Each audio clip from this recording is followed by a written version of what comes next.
Salut à tous, c'est J'ai un pote dans la com. On se retrouve aujourd'hui au cœur de la ville pour cette deuxième saison de Sans Détour, toujours avec JC Decaux. Et pour ce premier épisode, on va se poser la question, est-ce que l'OOH est bien le média le plus puissant? C'est parti.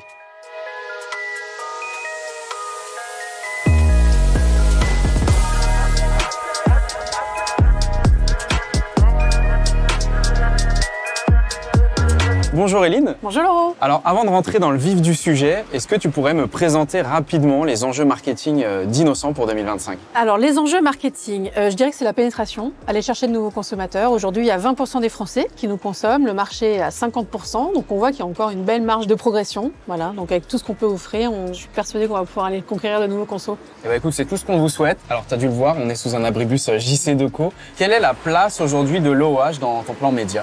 L'OOH, il a une place centrale depuis toujours. En fait, il y a toujours 1 ou 2 semaines d'affichage et de DOOH dans nos plans. C'est une histoire d'amour qui dure depuis longtemps, en fait, parce que la première campagne Innocent, elle était en affichage dans le métro. C'est la campagne des compliments. Et c'est vrai que depuis, on essaye d'avoir toujours un copywriting sympa pour que quand le consommateur passe devant cette affiche, on lui donne un petit peu de sourire. Voilà. Ouais.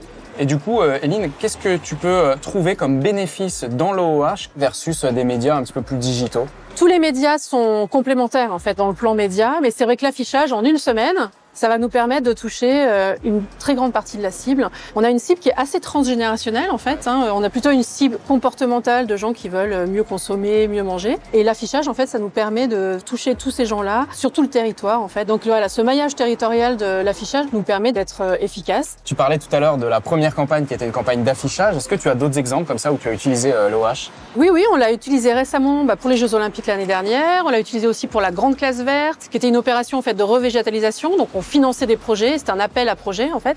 Et on a eu un abribus événementiel à côté d'Opéra avec de la mousse qui filtrait le CO2, etc.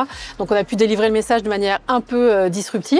Et puis on a aussi nos petits bonnets, bien sûr, qui sont régulièrement en affichage. Alors Eline, avec tout ce qu'on se raconte depuis tout à l'heure, est-ce qu'on peut dire que l'OOH est le média le plus puissant? Définitivement, on peut se dire que l'OOH est un média super puissant, très efficace. Au-delà du fait que ça me permet de cibler un grand nombre de personnes en très peu de temps, ça me permet aussi d'être au bon endroit au bon moment. Donc une marque puissante, un média puissant, finalement c'est une bonne combinaison. Voilà, c'est ça, d'où l'histoire d'amour. Eh bien écoute, merci Eline, on a vraiment hâte de découvrir la prochaine campagne d'affichage. Avec plaisir, rendez-vous dans quelques semaines. À dans quelques semaines, et quant à nous, on se retrouve bientôt au prochain arrêt.